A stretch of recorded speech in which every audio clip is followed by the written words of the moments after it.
Here is what you need to understand before we get into a single detail of this story. What happened at Indian Wells between March 5th and March 7th, 2026 was not a viral moment.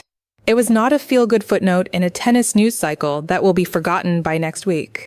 What happened at Indian Wells was a warning shot fired directly at every assumption professional tennis has operated on for the last 5 decades. A practice session, not a match, not a semifinal, not a championship, a training block, routine preparation, the kind of thing that happens at every tournament every day without anybody noticing or caring. Except this one could not be contained on the court it was assigned to. Except this one drew so many people that officials had to physically move it to a larger venue. Except this one pulled more energy, more cameras, more crowd noise than practices involving players who have spent years occupying the sport's premium real estate. And then, 10 days later, the man running the Miami Open looked at everything that had just happened and made a decision that turned raw fan energy into official tournament policy. James Blake said it plainly and without hesitation, we are going to need them on center court because they have so many fans worldwide. Not we might consider it. Not if the scheduling works out. We are going to need them. That is the sound of a sporting institution reorganizing itself around a 20-year-old from Quezon City who is not even inside the WTA top 10. Stay with me, because this story moves through multiple cities, and every stop adds another layer to something that is no longer a trend. It is a structural shift. Let's establish exactly where Alex Eala was standing when all of this unfolded, because context transforms the magnitude of what the crowd was responding to. She arrived at Indian Wells in early March 2026, ranked world number 29, the highest any Filipino player had ever been placed in WTA history. She was seated at a WTA 1000 event as a Filipino player for the first time ever. And she was carrying the momentum of a 12-month stretch that had already rewritten what was considered possible for Philippine tennis. The Miami 2025 semifinal run that made her name global. The ranking climb that turned heads in boardrooms and broadcast booths simultaneously. The social media numbers that were making brand executives rethink their entire Southeast Asian marketing strategies. She did not arrive at Indian Wells as a developing curiosity. She arrived as a proven force whose trajectory had already caused the sport to adjust its calculations more than once. The crowd at those practice courts knew exactly what they were watching. They were not chasing hype. They were ahead of it. The Indian Wells practice scenes were documented in real time by reporters on the ground who posted footage that spread instantly and for obvious reasons. What those videos showed was not a polite cluster of enthusiastic supporters gathered at a respectful distance. What they showed was overflow. Hundreds of fans swarming Alex Eala's practice environment with the kind of concentrated energy that tournament operations teams associate with match day on main showcases, not with routine morning training blocks. The crowd pressed toward fences. The crowd filled railings. The crowd created the kind of visual and audio signature that forces everyone in the vicinity to stop and ask, what is happening over there? And what was happening over there was a practice session for a player seated 32nd at the tournament. Officials looked at the numbers, assessed the situation, and made the only logical operational decision available to them. They moved the session to Stadium Court 8. A practice was relocated to a stadium because the original venue was insufficient to contain the audience it attracted. Read that sentence as many times as you need to, because it is one of the most remarkable operational statements the professional tennis world has produced in recent memory. Now here is the detail that sharpens this story considerably, and that the loudest headlines sometimes skip past in their rush toward dramatic framing. The court from which Alex Eala's practice drew its crowd was not some obscure back corner of the Indian Wells facility where nobody was scheduled to be. Her session was pulling eyes away from practices on adjacent courts involving established names on the men's side, players like Alexander Zverev and Taylor Fritz, names that have occupied the sport's premium commercial real estate for years. Names that tournament planners reliably build around precisely because their market value is certified and their drawing power is documented. And yet the crowd math was pointing somewhere else entirely. Put yourself in the tournament's operational position for a moment. You have constructed your daily flow around proven attractions. You know what to expect from which names on which courts. And then a 20-year-old Filipina starts redistributing audience attention in real time, pulling spectators toward her practice environment and away from players whose commercial standing has been established through years of results and significant investment. That is not a cute sidebar story.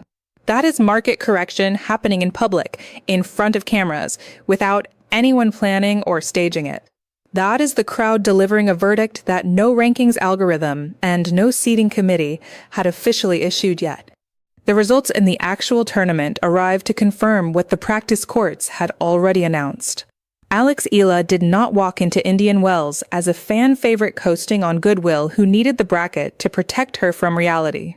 She beat Diana Schneider 7-5, 4-6, 7-5 in a match that demonstrated exactly the competitive depth her supporters had been tracking for months.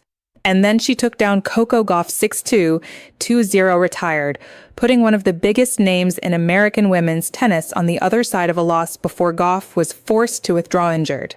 The crowd filling those practice rails in the days before those results had not been chasing hype after the fact.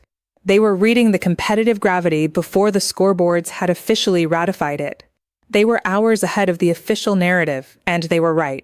That is what deserves recognition here. The people who packed those courts, who pressed toward the fences, who created the overflow that forced the relocation to Stadium Court 8, they were not romanticizing potential. They were recognizing main stage force before the official schedule had fully caught up to the reality standing in front of them. Eala understood the scale of what was forming around her, and she acknowledged it with the kind of directness and emotional authenticity that makes her so difficult to dismiss. She said it means the world to have this community behind her.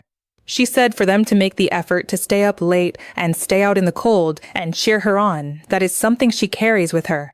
That is not a corporate soundbite delivered out of press obligation. That is a player genuinely reckoning with the fact that something larger than a tournament run has taken shape around her career. The fans at those practice courts were not simply spectators processing a tennis match. They were participants in a cultural moment that extended well beyond the boundaries of the sport. Filipino communities from across Southern California, fans who had traveled specifically to be present for this stretch of tournaments. Diaspora communities who felt a personal and almost familial investment in what she was building. The crowd was not following Eala. In a very real sense, the crowd was part of the story she was telling. And she knew it. And she said so. Then came the Indian Wells loss that the critics had been waiting for. Linda Noskova. 6-2, 6-0. That scoreline landed with maximum impact in the comment sections, and the skeptic accounts immediately activated their familiar playbook. Early exit. Hype exposed. Rankings about to correct. And in isolation, from the narrowest possible analytical frame, they had a number to point at. But here is what actually happened in the days that followed a painful defeat, and this is where the character behind the crowd phenomenon becomes impossible to separate from the competitive and commercial story. Eala did not retreat. She did not hide from the stage or post defensive statements or engage with the noise that descended after Noskova finished dismantling her. She posted calm photos in Santa Monica captioned with one word: proof. Then she walked toward Miami.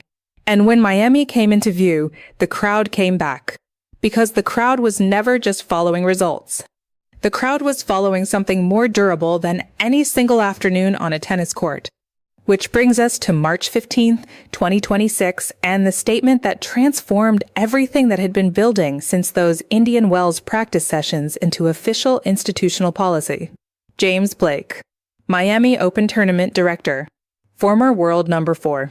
A man who played at the absolute peak of professional tennis and who now carries the professional responsibility of making decisions about court placement, scheduling priority, and tournament presentation. When Blake speaks about who belongs on center court, he is not offering an aesthetic opinion or a fan-friendly comment designed for social media engagement. He is making a business and operational judgment that reflects the actual economic and atmospheric reality of running one of the premier events on the WTA calendar. And what he said on March 15th was definitive. We are going to need them on center court because they have so many fans worldwide. It might feel like home matches for both of them. Notice every word in that statement and what it actually communicates. We are going to need them there. Not we would enjoy having them there. Not it would be a nice gesture toward her supporters. The word need carries operational weight. It signals that center court placement for Alex Eala is not a reward or a privilege being extended generously by tournament leadership. It is a logistical necessity driven by the reality that the crowd she generates cannot be practically accommodated anywhere else. And the phrase "so many fans worldwide" is equally significant because it is not describing a local phenomenon or a regional enthusiasm that flatters the tournament's South Florida demographics. It is describing a global following, a diaspora network that spans Los Angeles and New York and Dubai and Tokyo and Sydney and Manila simultaneously.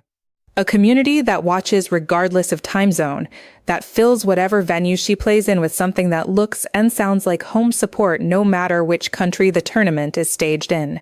Blake has been around professional tennis long enough to recognize exactly what that means and what it is worth. When he says it out loud in his capacity as tournament director, fan enthusiasm stops being a nice story and becomes official tournament policy.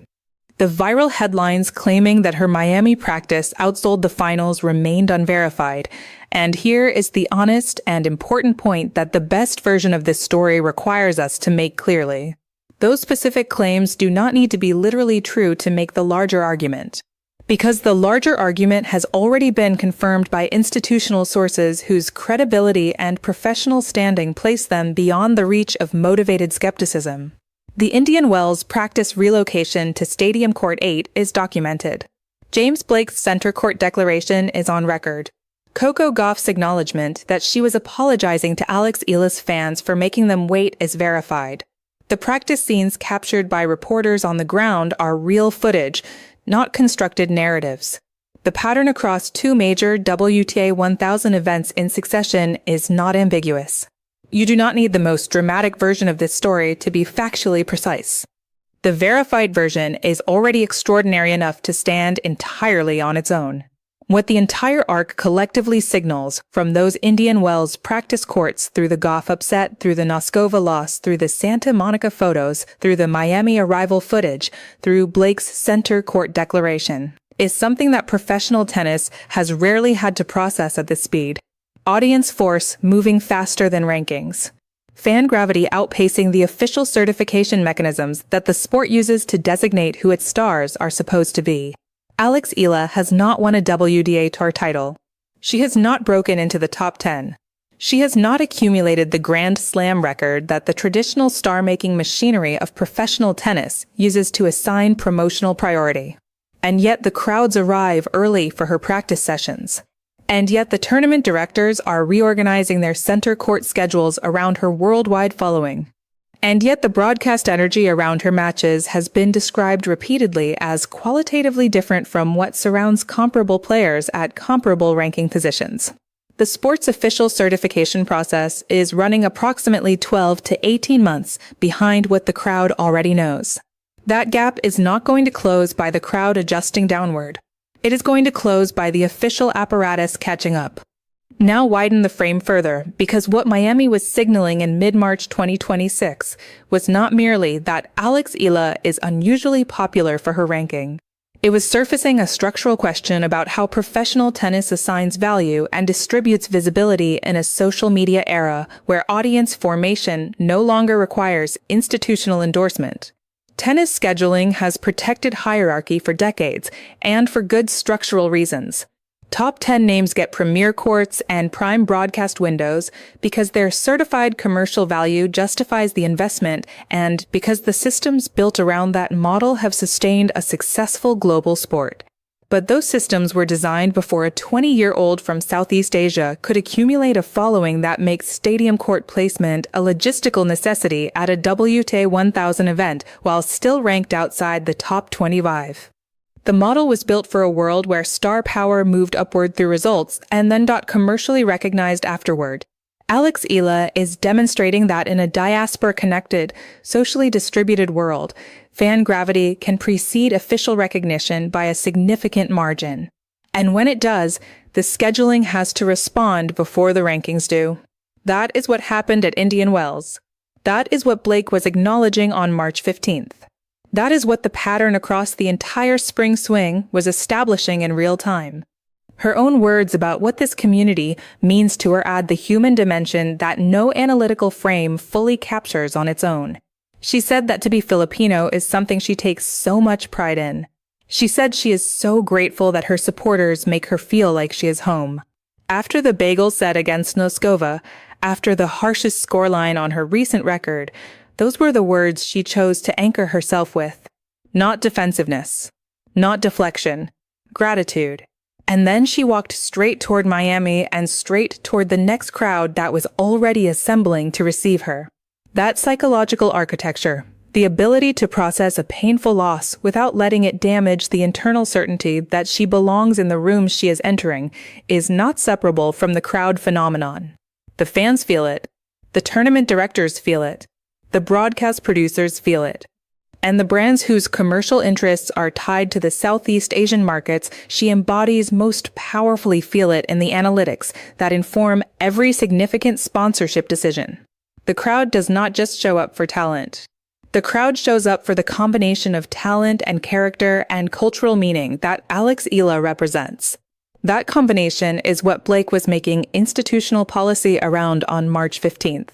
And that combination is what will still be drawing crowds to practice courts and filling stadiums and restructuring tournament scheduling long after the 2026 spring swing has become a footnote in a career that is still barely getting started. If this story landed the way it should, hit that like button right now and let us know you're following every chapter of this. Drop your take in the comments. Do you think the WTA is moving fast enough to keep up with what Eala is building, or are the institutions still running behind the crowd? And if you are new to this channel and you want full coverage of Alex Eala's run through Miami, through the rest of 2026, and through every story that actually matters in women's tennis right now, subscribe and hit that notification bell. The crowd moved before the schedule did. We have been right there with them the whole time. We are not stopping now.